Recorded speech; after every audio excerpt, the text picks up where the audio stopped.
My name is James Williams Jr. And you know, every now and again I do a video about race. So, here you go. Um, Earlier this week, I was talking with a person at work's niece, granddaughter, or whatever. And they were talking about going on vacation, and they mentioned some places that I will not mention and where she is going for her safety or whatever. And these places that were prejudice. So, the preacher that I work with, I'm gonna leave his name off too, because I don't put people's names on here. Um, he told me that these places were prejudiced. And I was like, okay, well, preachers really aren't supposed to lie.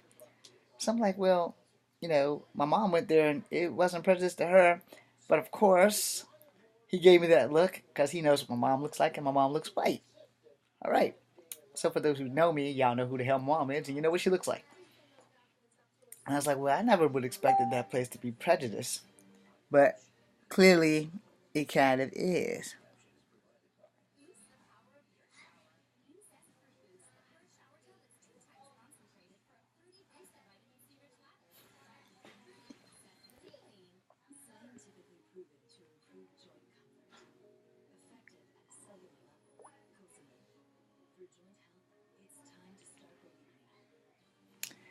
Anyway, I got to respond to that.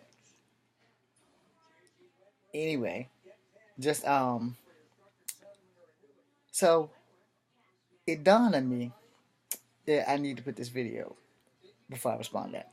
It dawned on me that all my life, and I've told her this, that I've had to prove to people that I'm black. Okay? I've literally had to prove to people that I'm black because I embrace all of my heritage.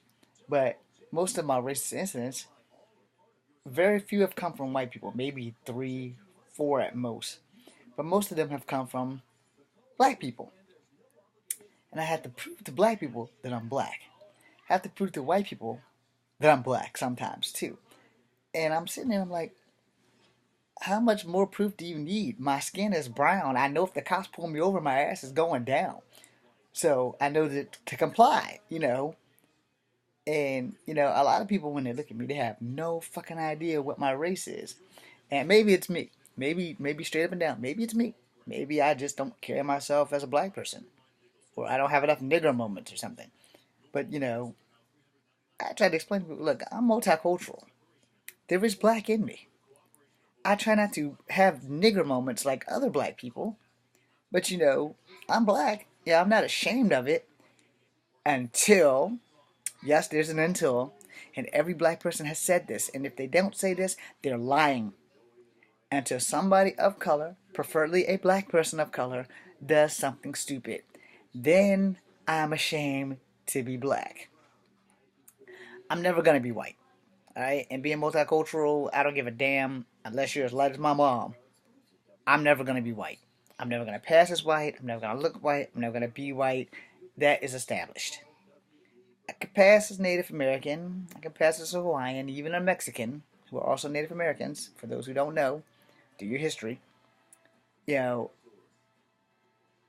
I seem to like stumble into conversations about this, and I've had this issue since I was 42 years old. I watched this thing on YouTube or Facebook, whichever, with the lady with short hair who was doing an experiment about color people and how we have no choice. Okay, I love her. I want to work for her. But she left off my people who are multicultural. She just specifically black power people, or using the black power speech to help black people empower themselves and everything. And that's cool. But she left off people who are multi ethnic and how we get like royally fucked too. Especially when you go to fill out an application and the person in the application room who's handing the application is a little bit darker than you, and you go to mark black, and they open up their mouth and say, "Are you sure?"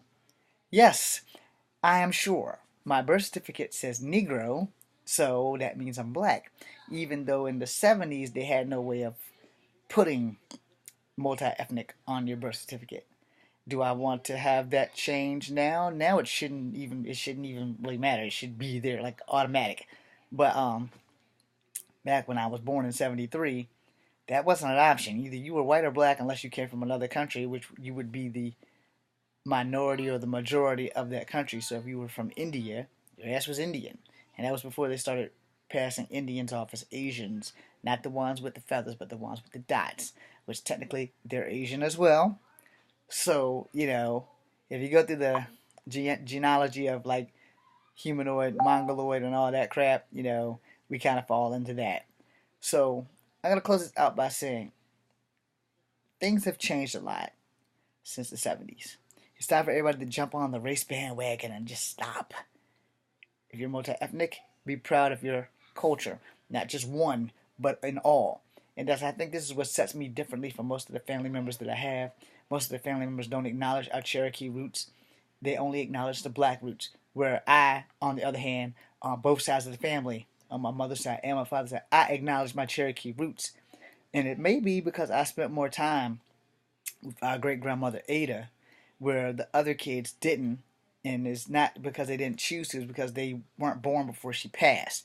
I have the honor of knowing Ada Wallace, or Ada Wallace Ford, as she was known before she passed. She used to tell me great stories about her and her brother John and how they went to school and everything. And, the Native Americans didn't really have an option, if you would, because, they were going to school during the segregation time. So I think they may have went to either a white school or a black school. I don't really remember because I think I was like 6 or 7 when she was telling me this. And I forgot how old I was when she died. I think I was like 8 or 9. I'm not really sure how old I was when she died. But she gave me great stories about the moccasins. She gave me all kinds of great stories.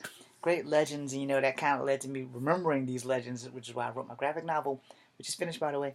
I just need to talk to somebody about getting it all online. Anyway, it's been a touch and go thing. So, as I said, as I was talking to this young lady about my racial experiences, and unfortunately, I have to say it, that most of them have come from black people. Not too many of them come from white people, except for like out of curiosity. When I was in college, a lot of white people. I had one Mexican incident, but a lot of white people were like, "Well, we know you're mixed, but what are you mixed with?"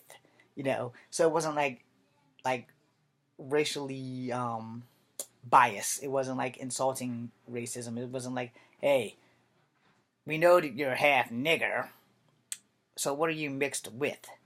Yeah, it wasn't like that at all. It was like, "Hey, can I ask you a question?" And they were extremely polite about it. Where in school, in grade school, it was like, "James, you're not really a nigger. You're half nigger. You're not even a black man. We seen your mom. So you can't even be with us." And you don't forget shit like that. As long as you're breathing, it sticks with you. I mean, it will be with me until the end of fucking time. The trick is to adjust and go on. So I'm not mulatto. Now, mulattoes are people who are multicultural, but they're lighter than normally. Like, my mom would straight be mistaken for a white woman, where my dad would straight be mistaken for a black man. But his dad was black, but his mom was Cherokee Indian. All right, you get the history lesson there. Now, and her mom before her was Cherokee Indian. All right, now on my mom's side, same concept. Her dad was multicultural, or he was mixed between black and white, and that's why she looks white. But when my grandfather was alive, you couldn't tell he was black. No, just looking at him, he was extremely light. And he didn't really turn colors until he died. No, he didn't get dark until he died. So, from what I remember. Anyway, and family members can correct me if I'm wrong, but not many of you were around when Russell was walking and breathing and everything, and he died when I was 6. So you guys obviously didn't get that much time with him. Some of us did, but most of us did not. Any freaking how. Moving on. As I was telling a young lady, it's like, well, I got friends in these places, and they're not prejudiced. And then the preacher looked at me and said, well, that's probably because they don't think that you're black. Yeah, I didn't even think about that. You know what I'm saying? Because all my life I've had to prove to people that I'm black. I don't have a whole lot of black features, but I'm black. I mean, my skin is brown. If you want to see my true skin color, yeah, it's yellow as fuck. Okay. That does not change the fact that I am black. However, having to prove to other people that I'm black has been an issue. I'm James Williams Jr. This is Comfy Habit number 2. Be seeing you.